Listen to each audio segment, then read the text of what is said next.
Alex Beresford and his dad, Noel, embarked on the once-in-a-lifetime trip at the end of September as they began filming for BBC One's Celebrity Race Across the World. The duo completed an impressive 24 countries from Morocco to their final destination of Norway as quickly as possible whilst spending as little money as they can, and were crowned the winners on Wednesday night, reports The Mirror. Reflecting on their victory, Beresford said, "It feels fantastic. We feel like we're on top of the world right now." He added, "This is the toughest experience I have ever had. But we got to travel together, as men, and that isn't something that every father and son get to do, and for me, that's why this has been unforgettable and something that I will cherish for the rest of our lives."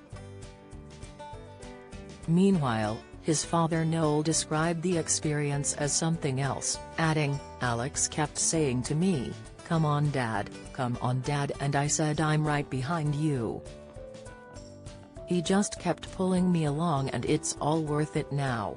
The presenter saw success on his travels after he swapped his usual suit for a backpack and boots, giving up his mobile phone and credit cards, along with having no contact with his wife, Imogen McKay.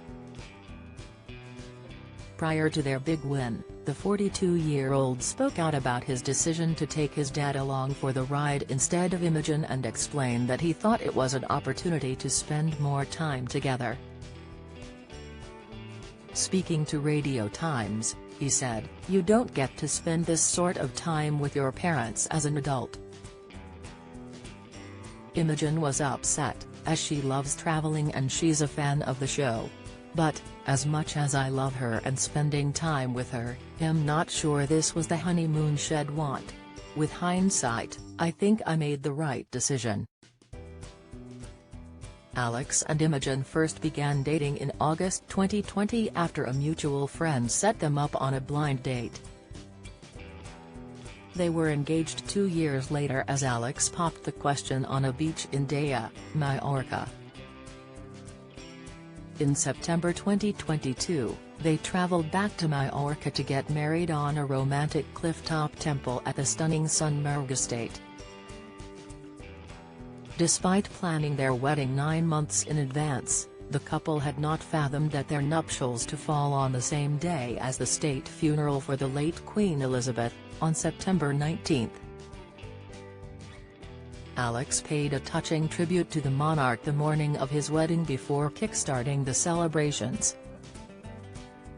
He said, "I woke up super early and watched the start of it, the funeral, on TV in a cafe in the village," explaining that was his way of paying tribute. For their romantic ceremony, Alex's son Cruz from a previous marriage acted as his mini best man and the ring bearer, while his brother and cousin took on the role of ushers, and his two best friends, both named Leon, were his best men.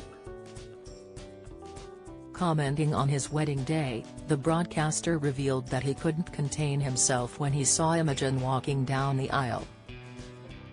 He told Hello! Magazine, "When I turned to watch Imogen walking towards me, my heart skipped a beat. She looked amazing, so classically beautiful and exactly as I'd imagined." The weatherman went on to say that his cousin described the ceremony as like being in a movie, but noted that the most important part of their day was marrying the woman he loves. Imogen agreed she was overcome with emotion after seeing Alex at the white marble altar. Before tying the knot with Imogen, Alex was in a long-term relationship with former girlfriend Natalia Beresford, but the couple decided to part ways in 2019, but remained living together until Natalia and their 8-year-old son Cruz moved out 2 weeks before the first lockdown. It was a very lonely and isolating time for Alex, who admitted that he never expected to be single at 40. Speaking on the Get Britain Talking podcast, he said, "It's been a massive learning curve. I didn't think at the age of 20 that when I was approaching 40, I would be in this situation."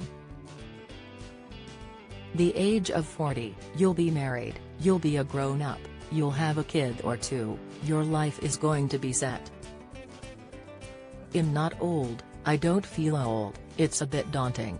But we've been in lockdown, so even if I wanted to go on a date, I couldn't go on a date.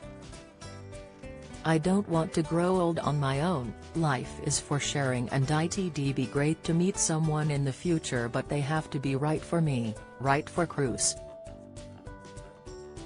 When Natalia had to self-isolate for 14 days, Alex was unable to see Cruz and found it really lonely. He said, "I've realized how strong I am, but I am only strong because of the people I have behind me," he continued. As we kind of moved into the summer, myself and Natalia decided we were going to part ways, which, you know me. I'm not a quitter, and I hate quitting things. We tried to work through things, but at some point you realize the best thing to do for everybody is walk away, but walking away is never easy. He added, "We were in the same house up until the beginning of this year, knowing that we were parting ways, it takes a while to figure things out.